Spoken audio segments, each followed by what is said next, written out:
Good afternoon, this is Team 3 and we are going to talk about sexual education. What is sexual education? Sexual education is a term used to describe the education about sexual reproduction, the human sexual anatomy, sexual intercourse, and other aspects of human behavior. Sexual education is also a class given to kids who are about to enter puberty so they are aware of their body and the changes their body is about to go through. Sexual education is a crucial subject in a child's growth because it is necessary for them to know their body and to understand the changes they will go through as they grow. In order to learn about sexual education, we first have to understand what the reproductive system is. And the reproductive system is the system in the body that is responsible, in coordination with the endocrine system, for the production of hormones and sex cells called gametes that are associated with reproduction, and that is the creation of a new being and sexual development. The reproductive system can be classified into the male and female reproductive systems, as its structure and organs change significantly between the genders.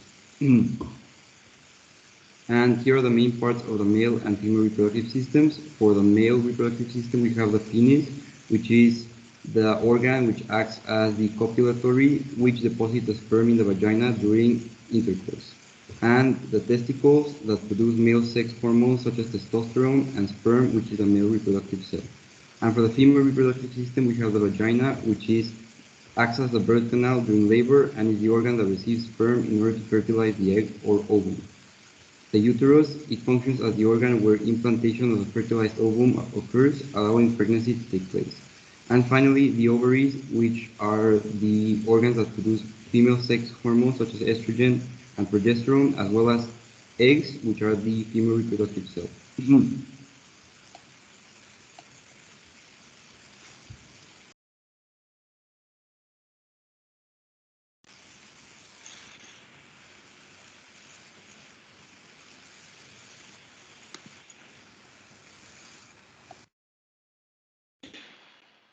The menstrual cycle is the monthly hormonal cycle of a female's body that goes through to prepare her for pregnancy. Your menstrual cycle is counted from the first day of your period up to the first day of your next period. Your hormone levels, estrogen and progesterone, usually change throughout the menstrual cycle and can cause menstrual symptoms. The hormones regulate the process as the modulation of oocytes, ovulation, and the preparation of the uterus for implantation. These hormones are secreted cyclically and give rise to the stages or phases of the menstrual cycle, which last on average 28 days.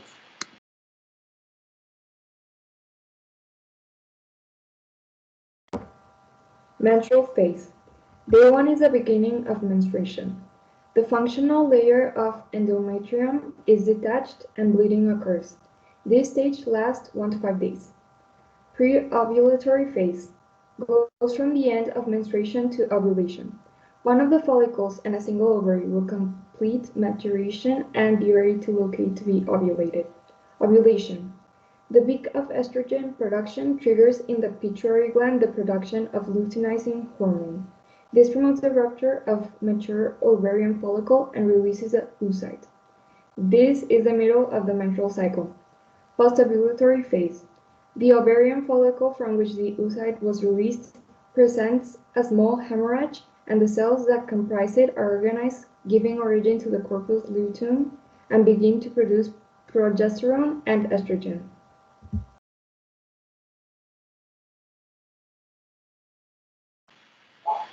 The hormones released in the menstrual cycle are the following. In the follicular phase is the one that starts when the hypothalamus sends a signal to your pituitary gland to release follicle-stimulating hormone. This hormone stimulates your ovaries to produce around 5 to 20 small sacs called follicles. Each follicle contains an immature egg.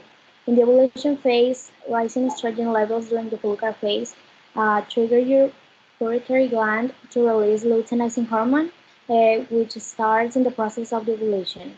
The luteal phase, if you do not get pregnant, the embryo will produce human chorionic gonadotropin, which is an hormone that can be detected in the blood and urine through the pregnancy tests, and it helps maintaining the corpus luteum and keeps the uterine lining thick.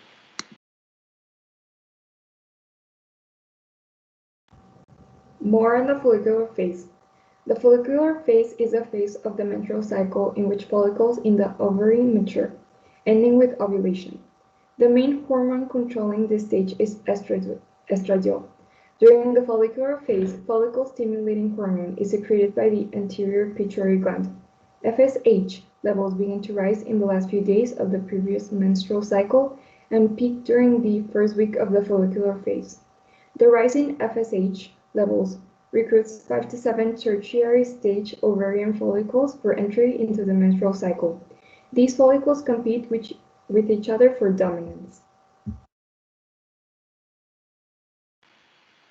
Egg location. When a young woman reaches puberty, she starts to ovulate. This is when a mature egg or ovum is released from one of the ovaries. The ovaries are the two female reproductive organs found in the pelvis. If the egg is fertilized by a sperm as it travels down to the fallopian tube, then pregnancy occurs. The fertilized egg attaches to the lining of the uterus.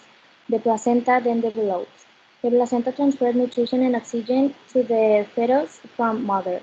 If the egg does not become fertilized, the lining of the uterus or the endometrium is shed during the menstruation.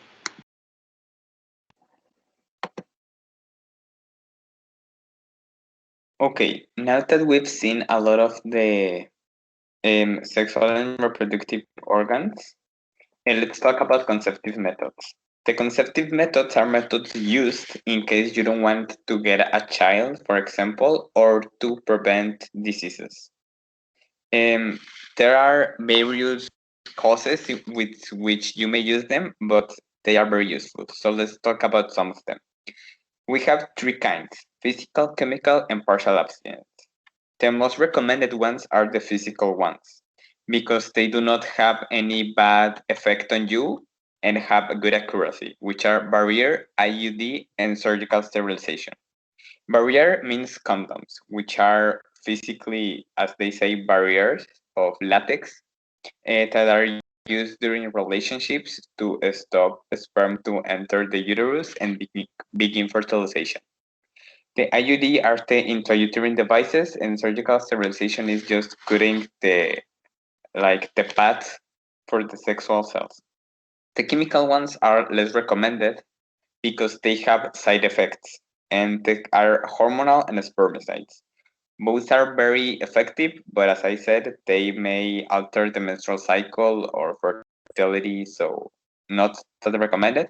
And at last, we have partial abstinence, which is not that recommended because it isn't too accurate at all, which is the reading method, which is like basically studying the menstrual cycle and picking the less fertile days that are it's avoiding 3 days before and after ovulation. And the basal temperature method, which is when you feel the woman body temperature increases, that may mean that it's in ovulation, so you avoid relationships. As I said, what I recommend, and I think a lot of sexologists will recommend, are the physical ones.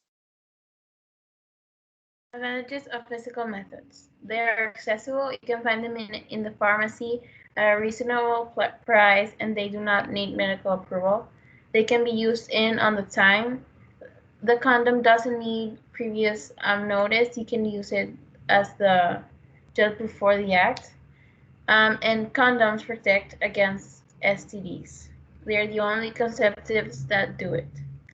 Disadvantages of physical methods. They need practice to be applied. They need to be learned to be applied by the person, and it has to be with precision. The pleasure can be reduced by the methods. The feeling isn't the same. Rashes. The materials may cause allergies, rashes, and even inflammation. Advantages of chemical methods. They give less acne thanks to the estrogen, less periods or non-periods. The same hormones given by the chemical methods affect the periods. Less probability of pregnancy. The chemicals intervene with the ovulation and therefore you can't get pregnant. Disadvantages of chemical methods. Don't protect against STDs. These methods don't prevent against STDs. The birth control is daily. If you miss one day, it doesn't work and you have to restart it. It can be affected by the use of other medicine. Other medicine might get in the way of the contraceptives. So, in conclusion, thanks to the knowledge we acquired during the classes, the research we conducted, and certain talks that we were giving at lower levels of education, we came to the conclusion that not only should we know about contraceptive methods, we should also be aware of which is the most appropriate for each one, as well as their advantages and disadvantages. There is a wide variety of anticonceptives, the best known of which is the male condom, which has been proven to be the best option because it is the most accessible, the best known, and the only one that prevents sexually transmitted diseases. Currently, we are teenagers, and now more than ever, we must be aware of this knowledge. We go through so many changes that our hormones are altered, and we can call our attention to experiment. And as our country has a high rate of child motherhood, it's our duty to take care of ourselves to lower that percentage. Thank you for your attention.